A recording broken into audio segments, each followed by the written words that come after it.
तो last episode can pay हमने देखा था कि हमारे लियू फैंग और डान डाई दोनों को पता चलता है कि यहाँ पर मॉडलिंग वाली चारों लड़कियां गाना गा रही है, जिसकी वजह से यहाँ पर सभी लोग जो होते हैं उनका गाना सुनने के लिए आते हैं और वहाँ पर वो उनसे कहते हैं कि हमारे क्लैन को ज्वाइन कर लो। तो इसी के साथ ही मोचवान के क्लैन को भी दिखाता है कि वो वहाँ पर उनको रिक्रूट करने की कोशिश कर रहा था, लेकिन उसके डिसाइपल वहाँ पर से भाग कर जा रहे होते हैं और कहते हैं कि मास्टर हम लोग अभी वापस आते हैं, हम लोग जाकर गाना सुनकर आते हैं। जबकि मोचवान बेचारा कहता है कि ये लिंगजाओ क्लैन के कमीने लोग फिर से मेरे पास मेरे डिसाइपल्स को छीन कर ले जा रहे हैं। लियू फैंग और डान डाई कहता है कि जरा देखो तो यहाँ पर कितना रश लगा हुआ है, इन चारों लड़कियों की वजह से यहाँ पर हमारी पॉपुलैरिटी बढ़ती जा रही है और सभी लोग यहाँ पर हमारे लिए रजिस्ट्रेशन का अपनी रजिस्ट्रेशन करवा रहे हैं और अपने अपने सेक्टर्स को छोड़कर आ रहे हैं। और यहीं पर सिस्टर जुई को दिखाता है कि सिस्टर जुई जो होती है वहां पर उनकी रजिस्ट्रेशन कर रही होती है और सभी के नाम लिख रही होती है। और शाम के वक्त का सीन दिखाता है कि ये लोग वापस आते हैं और वो चारों लड़कियां भी वहीं पर बैठी होती है। सिस्टर जुई उन दोनों को बताती है कि यहाँ पर इन चारों की वजह से जैसे यहाँ पर कंपटीशन खत्म हुआ था सेकंड लीग का, ये चारों हमें ढूंढते हुए यहाँ पर आ गई, क्योंकि इन लोगों ने मुझसे वादा किया था कि ये हमारे सेक्टर को ज्वाइन करेंगी। और इन चारों ने यहाँ पर आकर बताया कि अगर हम लोग यहाँ पर इस तरह करेंगे हमारी पॉपुलैरिटी बढ़ जाएगी और हमारे मेंबर्स भी बढ़ेंगे। पुलिंग कहते हैं कि मैं इस बात से बहुत ज्यादा खुश हूँ ब्रदर, डान डाई वापस आ गया और साथ ही हमारे पास यहाँ पर रिक्वायरमेंट्स पूरी हो चुकी हैं।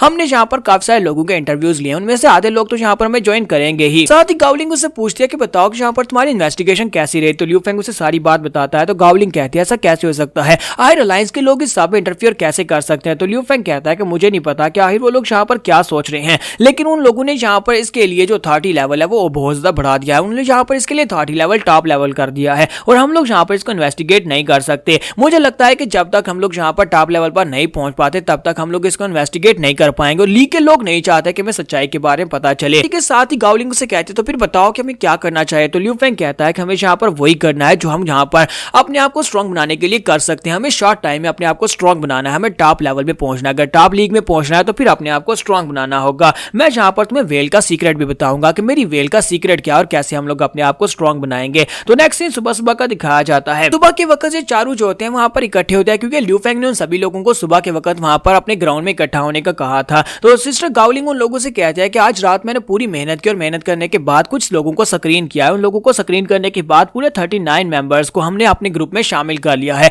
जिन्होंने लिंगजाओ क्लैन को ज्वाइन किया है और मैं शामिल, यानी कि हमारी ग्रैंड मास्टर जो कि मैं हूं, मुझे मिलाकर टोटल 40 लोग हो गए हैं। तो थर्ड लीग के कंपटीशन में हिस्सा लेने के लिए दो रिक्वायरमेंट्स होती है। सबसे पहली रिक्वायरमेंट होती है कि हमारे लीग यानी कि हमारे सेक्टर के अंदर कम से कम 20 लोग होने चाहिए सेक्टर लीडर को मिलाकर। और दूसरी रिक्वायरमेंट ये होती है जिसमें से हम दो चूज कर सकते हैं। पहला ये होता है कि यहाँ पर सेक्टर के अंदर कोई ना कोई एक ऐसा मेंबर होना चाहिए जिसके पास स्पिरिट मॉन्स्टर जो है वो इंटीग्रेशन स्टेज की लेटर स्टेजेस में हो, यानी कि वो मैक्स लेवल 6 के ऊपर हो। या फिर हमारे पास यहाँ पर दूसरा ऑप्शन ये होता है कि हमारे पास कम से कम 4 मेंबर्स ऐसे होने चाहिए जिनके पास इंटीग्रेशन स्टेज की फर्स्ट लेवल के मॉन्स्टर्स हो और साथ ही एक बंदा ऐसा होना चाहिए जिसके पास इंटीग्रेशन स्टेज के 5th लेवल का मॉन्स्टर हो। अगर हम लोग यहाँ पर इन रिक्वायरमेंट्स को पूरा करते हैं तो हम लोग बड़ी आसानी से यहाँ पर थर्ड लीग के कंपटीशन के लिए क्वालिफाई कर जाएंगे। अब जबकि सभी लोगों को पता है कि ब्रदर लियू फैंग के पास जो वेल है वो इस वक्त इंटीग्रेशन स्टेज के 1st लेवल पर है, इसका मतलब यह है कि हमारे पास कम से कम एक बीस्ट है, लेकिन वो इसको इतनी जल्दी से इवॉल्व नहीं कर पाएगा। और हमारे पास यहाँ पर अब 4 मॉन्स्टर्स हैं जो कि मैक्स लेवल पर हैं। अगर हम चाहें तो हम चारों यहाँ पर अपने बीस्ट को इंटीग्रेशन स्टेज में पहुंचा सकते हैं, हमें यहाँ पर बस मेहनत करना होगी। जबकि लियू फैंग वहीं पर बेचारा उदास हो जाता है, कहता है लेकिन मेरे पास तो स्पिरिट मॉन्स्टर ही नहीं है।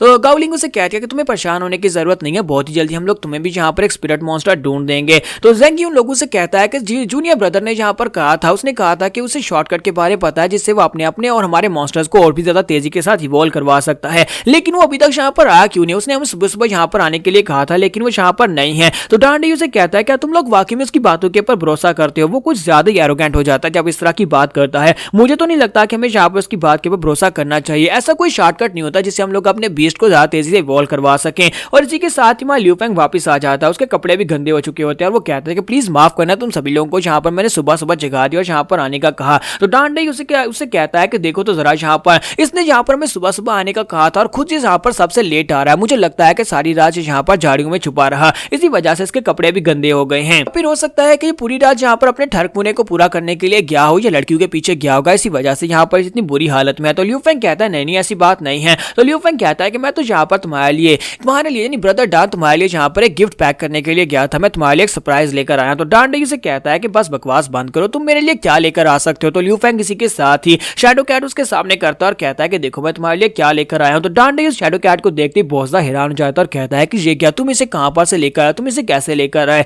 तो लियू फैंग कहता है कि ये लिटिल क्यूट थिंग जो है ये काफी ज्यादा तेज है, इसे ढूंढने के लिए, इसे पकड़ने के लिए पूरी रात में झाड़ियों के अंदर छुपा रहा और तब जाकर मैं इसे पकड़ पाया हूँ। ये तुम्हारे लिए लिए है। तो गावलिंग और ज़ेंगी दोनों बहुत ज्यादा खुश हो जाते हैं और कहते हैं कि जो तो बहुत ही अच्छा है, ब्रदर डांडाई के पास फिर से यहाँ पर शैडो कैट आ जाएगी। तुम्हारा लियू फेंग उसे कहता है कि ये शैडो कैट अभी काफी ज्यादा छोटी है, लेकिन मुझे पता है कि तुम्हारे दिल के अंदर उस शैडो कैट के लिए कितना प्यार था, लेकिन मैं चाहता हूँ कि तुम अपने सारे के सारे प्यार को दोबारा से इस शैडो कैट पर रीडायरेक्ट करो, तुम इसको दोबारा से इवॉल्व करवाओ, इसे दोबारा से स्ट्रॉन्ग बनाओ और तुम दोनों के दरमियान का बॉन्ड पहले से भी ज्यादा स्ट्रॉन्ग बनेगा। काओलिंग और जुई बाकी के सभी लोग काफी ज्यादा खुश हो रहे थे और कहते हैं कि हमारा लिंगजाओ क्लैन दोबारा से बिल्कुल वैसे ही होता जा रहा है जैसा पहले था, सब कुछ वैसे ही होता जा रहा है और सभी लोग बहुत ज्यादा खुश होते हैं। तो लियू फेंग कहता है चलो फिर जल्दी से हम लोग अपनी प्लान के मुताबिक ट्रेनिंग करने के लिए निकलते हैं। तो वो उनसे कहता है कि मेरे साथ आ जाओ, मैं तुम सभी लोगों को एक जगह के ऊपर लेकर जाता हूँ जहां पर मैं तुम्हें वेल का सीक्रेट भी बताऊंगा। और डांडाई भी काफी ज्यादा खुश भी होता है, साथ ही रो रहा होता है और कहता है कि मैं यहाँ पर रोने की कोशिश नहीं कर रहा बल्कि मैं खुश हूँ, इसी वजह से मैं यहाँ पर रो रहा हूँ। सीन जो होता है दोपहर के वक्त का दिखाया जाता है। दोपहर के वक्त में लियू फेंग उन सभी को अपने साथ लेकर एक डेजर्ट के अंदर चला जाता है। तो वहां पर डेजर्ट के अंदर जाने के बाद ज़ेंगी से कहता है कि ये क्या, यहाँ पर ये सारे का सारा ग्राउंड इस तरह का क्यों लग रहा है जैसे यहाँ पर कभी पानी हुआ करता था और ऊपर से यहाँ पर काफी सारे कोरल रीफ्स भी हैं, यानी कि कभी ये समुद्र हो सकता है। तो काओलिंग उसे कहते हैं कि ब्रदर लियू तुम यहाँ पर मैं इस जगह के ऊपर क्यों लेकर आए हो। तुम्हारा लियू फेंग कहता है कि तुम लोगों ने सही पहचाना, कभी इस जगह के ऊपर एक बड़ा समुद्र हुआ करता था, इसको ड्राइड सी कहते हैं यानी सूखा हुआ समुद्र कहते हैं। लोग यहाँ पर आसपास बहुत सारे स्केलेटन्स को भी देख सकते हो, जहाँ पर बहुत सारे ऐसे फिश मॉन्स्टर्स थे जो पानी के अंदर रहते थे, वो सभी लोग अब मर चुके हैं, उनके स्केलेटन्स यहाँ पर बचे हुए हैं। डांडी उसे कहता है लेकिन तुम हमें यहाँ पर इस जगह के ऊपर क्यों लेकर आए हो, ये जगह हमारे काम कैसे आ सकती है। तो ज़ेंगी उसे कहता है कि हाँ मुझे भी यहाँ पर बताओ क्या है, तुम यहाँ पर हमें कौन सा सीक्रेट बताना चाहते हो, तुमने कहा था कि वेल का सीक्रेट बताओगे, तो इस जगह के ऊपर आना क्या जरूरी था। तुम्हारा लियू फेंग कहता है कि हाँ क्यों नहीं, और साथ ही वो अपनी फिश को बाहर निकालता है। जब अपनी फिश को बाहर निकालता है तो वो लोग कहते हैं देखो तो जरा इसकी पूनी यानी इसकी छोटी फिश कितनी बड़ी हो चुकी है, तुमने तो वाकई में यहाँ पर इसको एक वेल बना दिया है। तुम्हारा लियू फेंग कहता है कि तुम सभी लोगों को याद है पहली बार तुम्हें यहाँ पर एक पेड़ के नीचे से एक बॉक्स मिला था जिसके अंदर कुछ पिल्स पड़ी हुई थी, मैंने तुम्हें कहा था कि ये एटम्स हैं। तो वो कहते हैं हाँ हमें याद है, उन एटम्स की मदद से हम लोगों ने अपने बीस्ट को मैक्स लेवल में पहुंचा दिया था, वो भी शॉर्ट टाइम में।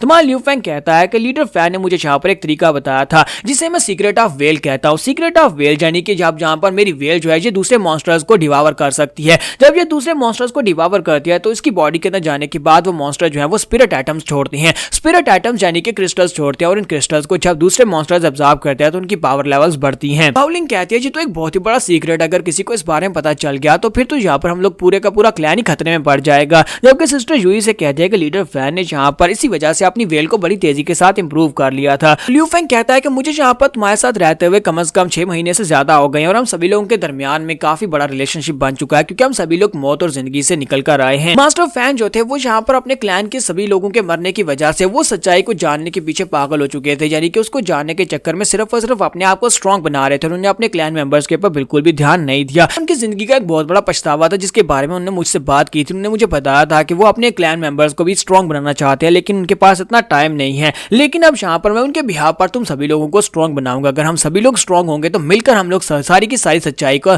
सारे के सारे राज जो है वो निकाल सकते हैं, उन सभी के ऊपर से पर्दा उठा सकते हैं। मैं तुम सभी लोगों को यहाँ पर बताने वाला हूँ कि हम लोग अगले कुछ महीनों तक यहाँ पर किस तरह से ट्रेनिंग करने वाले हैं। तो यहाँ पर हम लोग अपनी एपिसोड 72 का एंड करेंगे और नेक्स्ट एपिसोड में देखेंगे कि आखिर इन लोगों की आगे अगली ट्रेनिंग क्या होने वाली है और कैसे ये लोग अपने मॉन्स्टर्स को और भी ज्यादा स्ट्रॉन्ग बनाएंगे। एपिसोड की एक्सप्लेनेशन अच्छी लगी हो तो कमेंट करके जरूर बताइएगा, वीडियो को लाइक करना मत भूलिएगा। Thank you.